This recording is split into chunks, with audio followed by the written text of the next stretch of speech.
Hey, what's up, guys? This is Brian from Whisper Status 74. This video is another one on 4K shopping, and the one I want to focus on today is usage. The amount of content, what kind of content by percentage, in order to find you the best picture and best TV for you and your family's needs. What's very important, and this is something that most people don't think about, is what am I going to be using the display for?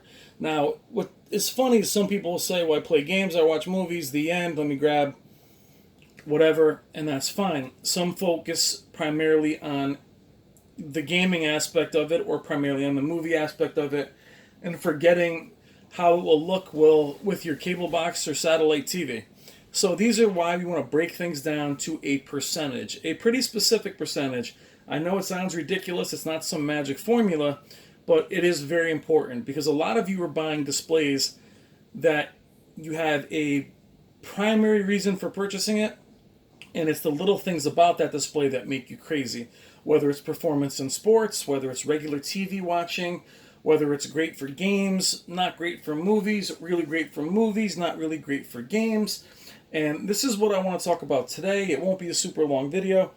I always say that, by the way, but we'll use me as an example. The display I have in this house is not my primary in regards to my family. So I'm the only one that uses it. It's in a small media room in my basement. It is completely black, dark down here. So it's a dark room environment. And even though my whole Blu-ray collection is down here, I probably watch movies 5% of the time. Meaning the other 95% is gaming. Now, that's not always quite that simple. What type of gaming? What type of movies? What type? So there is an even further way to break it down, but we're going to focus on the movie section for just a second. I have some people that tell me I purchased this display, whatever display you have, because I watch movies in the dark room and I stream and that's it. And I chose OLED, C7, B7, Sony A1E, Panasonic OLED. And why is that decision wise? Well, if you tell me that all you do is watch movies, I'm right away going to steer you away from certain TVs to others. I will definitely get you into something that has Dolby Vision. Now, I don't believe Dolby Vision is night and day right now. We all know my feelings on that. However, if you can get it, it's definitely nice having. It definitely looks beautiful. So if you're only watching movies and you're only streaming, my suggestion is to find something that has Dolby Vision. Something that has, so right there now you're looking at the Vizios, the TCLs for bargain brands that have Dolby Vision, your OLEDs. Now the new Sonys also have Dolby Vision, but if you're primarily going to watch movies, I want you to get the best Dolby Vision, HDR10, HDR in general, type of display to give you the best movie experience. Then we get into what's important is your viewing angle, things of that nature. How big is the room? So your environment does play into this, but primarily the kind of content that you're going to be watching is very, very important. And then you can even break that down even further. Well, primarily I just stream, but I do watch a ton of 1080p and even standard definition movies. So now we need to find a display or a company that is very good at their up conversion.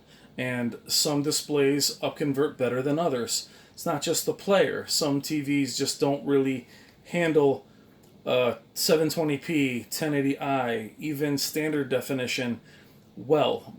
And that is very important. Some of you have purchased displays and are like, I cannot believe how good this TV looks, but then the minute I watch cable, it looks awful. So for instance, even a high-end OLED from a few years ago does movies amazing, streaming amazing, however, really struggles with judder on cable TV or satellite. And I don't mean the movies, I'm talking about just watching your news. And so that's where the kind of content you consume is very, very important. Now you can fix the OLED with its motion. It's just an example. I remember the Vizios a few years ago were not very good at their up conversion of just regular cable TV. Well, if you're somebody that watches movies once in a while, but that TV is on 24/7 playing, your cable and your sports and everything else, it really needs to be able to handle a cable feed, and it really needs to be able to do it well, considering that you and the entire family are watching that display. So for me, down here, it's really all I care about. My family is not interested in watching movies down here.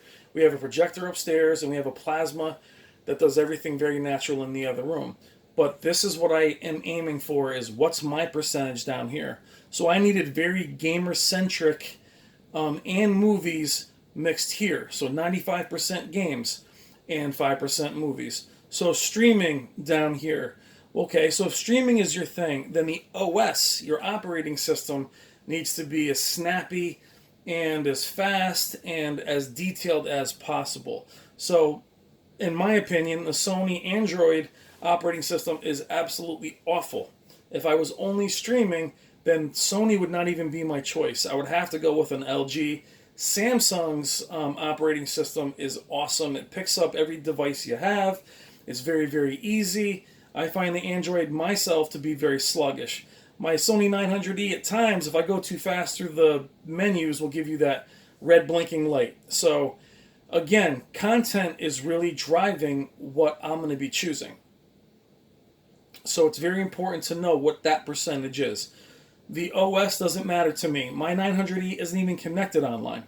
I don't do any updates. It's just a monitor as far as I'm concerned. All my smart features are handled by my other devices, so it's not a real big deal to me, but to a lot of you, it is a huge big deal because some of you only use the smart features. So that's the percentage ratio that we're talking about and how important it really is. And that's why I'm saying HDR is more important, having all the formats, if you're primarily watching film. Now, gaming is a whole nother area to focus on and break that down into percentages as well. What kind of gamer are you? Are you casual? Are you hardcore? And gaming, by the way, isn't just the amount of time you play, it's the kind of games that you play. Are you a multiplayer fan? Do you play fast first-person shooters? Fortnite, PUBG, Battlefield, Call of Duty, list goes on and on and on. Well, then input lag might be important. Refresh rate is very important. The new Samsung displays have variable refresh rates that take advantage and can help you in gaming. So it's very important to break that down. What systems are hooked up to it? If you have a Switch, then only 1080p is really the only thing you need in regards to that. A lot of times someone will tell me I'm a casual gamer, but they play every kind of game. They just don't play a lot. Other players will tell me I am a hardcore gamer. I play all the time, but I only play a few different games. So your percentage really might be different. And for me, my display and my usage is I am a hardcore gamer, meaning that I have all my gaming systems hooked up to it. I'm a PC gamer. So chroma subsampling, very important to me. 120 hertz at 1080p, important to me. However, I don't play games often, but I have a Pro, an Xbox One X. So even though I don't play often, I'm a hardcore gamer.